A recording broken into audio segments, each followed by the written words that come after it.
Bienvenue dans la FAQ numéro 3 du Grand JRJ. Alors une des questions qui est assez souvent revenue, notamment sur les réseaux sociaux suite au visionnage des vidéos, c'est doit-on ou non prendre des notes en entretien? Alors sachez que les avis sont partagés par rapport à cette question et quand on organise des réunions entre chercheurs d'emploi, en général la moitié des chercheurs d'emploi en prennent et les autres n'en prennent pas. Donc je vais vous donner ma vision qui n'est encore une fois pas la vérité, qui est simplement une vision, donc ma vision en tant qu'ex-recruteur, et de vous conseiller, de vous dire de prendre des notes. Pourquoi? Parce que c'est tout simplement humain. Le recruteur est un être humain.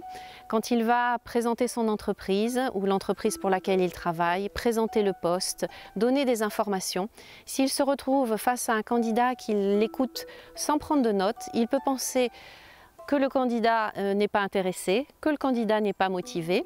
Il peut aussi se dire, si c'est un bon recruteur, que le candidat a une bonne mémoire, sauf que vous ne savez jamais face à quel recruteur vous êtes et il n'ira pas vérifier que vous avez une bonne mémoire. En tout cas, il y verra un manque d'intérêt.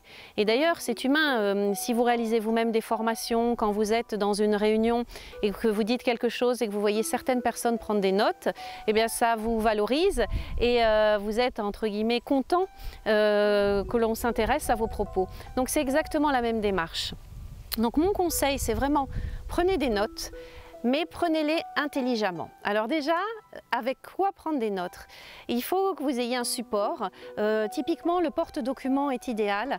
Évitez le petit cahier à spirale, évitez un cahier qui ne fasse pas professionnel, parce que c'est un accessoire que le recruteur va regarder. Le porte-document aura un côté professionnel. Un porte-document assez sobre, qui ne porte pas le nom de votre ancienne entreprise, parce que ça signifierait que vous n'avez pas fait le deuil. Donc un porte-document sobre avec sur un côté de quoi prendre vos notes, un stylo et la possibilité dans une pochette de mettre un CV et de donner ce CV papier au recruteur si toutefois il ne l'a pas avec lui. Ce porte-document, vous ne l'ouvrez que quand vous avez eu l'autorisation du recruteur de le faire. C'est-à-dire que attendez quand vous rentrez dans son espace personnel de voir comment il va se positionner. Quand il va commencer à parler, vous pouvez à ce moment-là saisir le porte-document et lui dire: est-ce que vous me permettez de prendre des notes? L'avantage de saisir ce porte-document, ça va vous permettre, notamment pour les gens qui tremblent un peu, d'avoir une contenance. Le porte-document permet de ne pas écrire sur une table, mais de pouvoir prendre des notes sur un siège.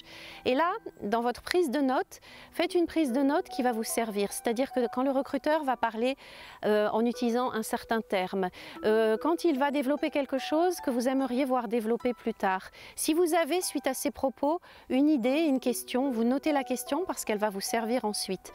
Tout ce que vous allez noter va vous permettre de rebondir, va vous permettre de trouver une question pour la fin, va vous permettre, quand vous rentrerez chez vous, de faire ce fameux mail de remerciement en ayant bien tout noté. Et surtout, ça va vous donner une image de professionnel. Vis-à-vis du recruteur, si vous prenez des notes, vous vous positionnez comme un professionnel face à un professionnel dans une relation professionnelle. Si vous ne prenez pas de notes, vous vous positionnez comme un étudiant face à un examinateur et rappelez-vous, dans les autres vidéos, on vous a alerté par rapport à ça. Alors attention à une chose, vérifiez bien quel est le stylo qui va vous permettre de prendre des notes. Il y a ce qu'on appelle, nous en recrutement, le stylo à haut danger. C'est le stylo qui fait gling gling quand vous appuyez et que vous faites rentrer et sortir la mine.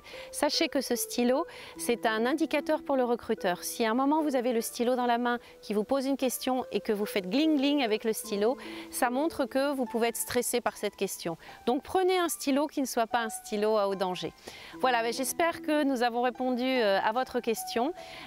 Et puis, encore une fois, c'est un des conseils, prenez des notes si ça vous correspond. N'utilisez pas ce conseil s'il ne correspond pas à votre manière de procéder. Je vous souhaite une bonne journée et je vous donne rendez-vous pour la FAQ numéro 4. Merci, au revoir.